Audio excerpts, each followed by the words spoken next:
friends, welcome to Madras Samayal.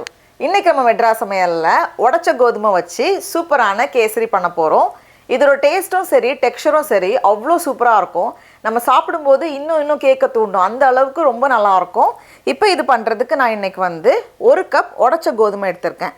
நமக்கு வந்து இந்த மாதிரி கடையில உடைச்ச கோதுமை வாங்க கிடைக்கும்ல, அதுல இருந்து 1 கப் எடுத்துர்க்கேன். பாருங்க இந்த மாதிரி இருக்கும். இப்போ இத வந்து ஒரு பவுல்ல மாத்திட்டு 1-2 வாட்டி நம்ம வந்து அலசிடலாம். பாருங்க இந்த மாதிரி கொஞ்சம் தண்ணி சேர்த்து நல்லா இந்த மாதிரி அலசி எடுத்துர்க்கேன். அப்போ ஏதாச்சும் தூசி இருந்துச்சுன்னா போயிடும். இந்த மாதிரி நல்லா அலசினதுக்கு அப்புறமா இந்த தண்ணியை ஃபுல்லாக வடிகட்டிட்டு இந்த மாதிரி எடுத்துகிட்டு வந்திருக்கேன். ரெடியாக இருக்குது.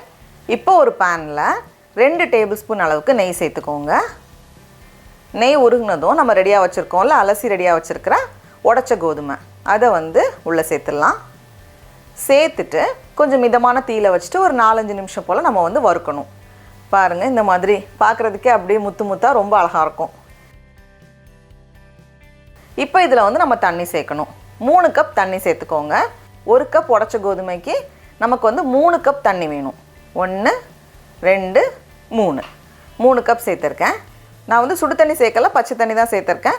இது வந்து கட்டி எதுவுமே தட்டாது, நமக்கு வந்து கரெக்டாக வெந்து வரும். இப்போ இந்த மாதிரி நல்லா கொதித்து வந்ததுக்கப்புறமா மூடி வச்சுட்டு ஒரு 5 நிமிஷம் வேக வைக்கலாம். அதுக்கப்புறமா ஓப்பன் பண்ணி வேக வச்சா போதும். இந்த மாதிரி ஒரு 5 நிமிஷம் போல் மூடி வச்சு வேக வச்சேன். இப்போ வந்து நம்ம ஓப்பன் பண்ணி வேக வைக்கும்போது கரெக்டாக வெந்து வரும். அந்த தண்ணி எல்லாம் போய் கொஞ்சம் கெட்டியாக வரணும். இப்போ பார்த்தோம் அப்படின்னா அந்த கோதுமை வந்து நல்லா வெந்து வந்திருக்கு. இந்த ஸ்டேஜ் வரணும். வெந்ததுக்கப்புறமா தான் நம்ம சர்க்கரை சேர்க்கணும். இதிலேருந்து கொஞ்சமாக எடுத்து சாப்பிட்டு பாருங்கள், கொஞ்சம் சாஃப்டாக இருக்கணும், சாப்பிட்ற பதத்தில் இருக்கும். இப்போ இதில் வந்து நம்ம சர்க்கரை சேர்க்கணும். நான் இன்றைக்கி வந்து 1.5 கப் சர்க்கரை எடுத்திருக்கேன். 1 கப் உடைச்ச கோதுமைக்கு 1.5 கப் சர்க்கரை வந்து சரியாக இருக்கும். சர்க்கரைக்கு பதிலாக நம்ம வந்து வெல்லமும் சேர்த்துக்கலாம். அது சேர்க்கும் போதும் நல்லா தான் இருக்கும். 1 கப், இன்னொரு 1/2 கப் சர்க்கரை. சர்க்கரை சேர்த்ததுமே சர்க்கரை உருகி இன்னும் கொஞ்சம் தண்ணி விடும். அதுக்கப்புறமா கெட்டியாக ஆரம்பிக்கும். பாருங்கள் இப்போ வந்து சர்க்கரை கரைஞ்சி தண்ணியாக இருக்குது. இன்னும் கொஞ்சம் நேரம் ஆக ஆக அது வந்து கெட்டியாகும். இது வந்து இந்த கலர்லேயே வைக்கிறதுனாலும் ஓகே. நான் வந்து கொஞ்சம் ஆரஞ்சு கலரில், கேசரிக்கு கொஞ்சம் கலர் இருந்தால் நல்லாயிருக்குங்கிறதுனால நான் வந்து கொஞ்சம் ஆரஞ்சு கலர் சேர்த்துருக்கேன். இது வந்து ஆப்ஷனல் தான். நம்ம வந்து அதோட இயற்கையான கலரில் வைக்கிறதுனாலும் வச்சுக்கலாம். சேர்த்துட்டு நம்ம கலந்துட்டு கொஞ்சம் நேரம் இருக்கட்டும். அது வந்து கொஞ்சம் கெட்டியாக வரணும். அப்படியே அந்த சர்க்கரை தண்ணி எல்லாம் போய் கொஞ்சம் கெட்டியாக வரும்.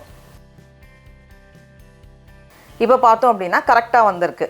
ரொம்ப இதை விடையும் ரொம்ப கெட்டி பண்ண தேவையில்லை. ஏன்னா வந்து இது ஆறுனதுக்கு அப்புறமா கொஞ்சம் கெட்டியாகும். ரொம்ப தண்ணி இருக்கிற மாதிரி இல்லை, ஆனால் கொஞ்சம் சாஃப்டாக இருக்குது. பாருங்கள் இந்த மாதிரி நம்ம எடுக்கிறப்போ இந்த பதத்தில் இருக்குது. ஏன்னா இது ஆறுனதுக்கு அப்புறமா இன்னும் கொஞ்சம் கெட்டியாகும். அதை வந்து நம்ம மனசில் வச்சுருக்கணும். பாருங்கள் இந்த மாதிரி. இப்போது பக்கத்தில் இன்னொரு பேனில் ஒரு 3-4 டேபிள் ஸ்பூன் போல் நெய் சேர்த்துக்கோங்க. கேசரிக்கு வந்து எப்போவுமே கொஞ்சம் நெய் நிறைய இருந்தால் நல்லாயிருக்கும். நெய் உருகுனதும் இதில் கொஞ்சம் முந்திரி பருப்பு சேர்த்துருக்கேன். சேர்த்துட்டு முந்திரி பருப்பு நல்லா ரோஸ்ட் ஆகட்டும். இப்போ முந்திரி பருப்பு நல்லா வறுபட்டதும் இதை வந்து நம்ம ரெடி பண்ணி வச்சுருக்கிற கேசரி மேலே சேர்த்துட்டு நல்லா கலந்துட்டோன்னா சூப்பராக ரெடி ஆகிரும். இப்போ இதில் வந்து நல்ல வாசனைக்காக கொஞ்சம் ஏலக்காய் தூள் சேர்த்துக்கோங்க. சேர்த்துட்டு நம்ம கலந்து வச்சிடலாம். அவ்வளோதான். பாருங்கள் எவ்வளோ சூப்பராக வந்திருக்குன்னு. அப்படி முத்து முத்தாக அது பார்க்குறதுக்கு அந்த டெக்ஸ்சர் வந்து அவ்வளோ அழகாக இருக்கும். அப்படி முத்து முத்தாக இருக்கும். நம்ம வந்து பொதுவே சாப்பிட்ற ரவை கேசரியோட இது வந்து கொஞ்சம் பெருசாக இருக்கும். அந்த டெக்ஸ்சர் அந்த இதெல்லாம் நல்லாயிருக்கும். இதை விட நம்ம ரொம்ப கெட்டி பண்ண தேவையில்லை. இதுக்கு முன்னாடி ஸ்டேஜ்லேயும் நம்ம எடுத்துட வேண்டாம். இந்த ஸ்டேஜ் வந்து கரெக்டாக இருக்கும். இப்போ வந்து ஸ்டவ் ஆஃப் பண்ணியாச்சு. கலந்துட்டு ஒரு 5 நிமிஷம் போல் நம்ம வந்து மூடி வச்சுட்டு எடுக்கும்போது நல்லாயிருக்கும். அவ்வளோதான். பாருங்கள் எவ்வளோ சூப்பராக வந்திருக்குன்னு. அப்படி முத்து முத்தாக அது பார்க்குறதுக்கு அந்த டெக்ஸ்சர் வந்து அவ்வளோ அழகாக இருக்கும். அப்படியே முத்து முத்தாக இருக்கும். சடா, அவ்வளோதான். நம்மளோட உடைச்ச கோதுமை வச்சு பண்ண கேசரி ரெடியாக இருக்குது.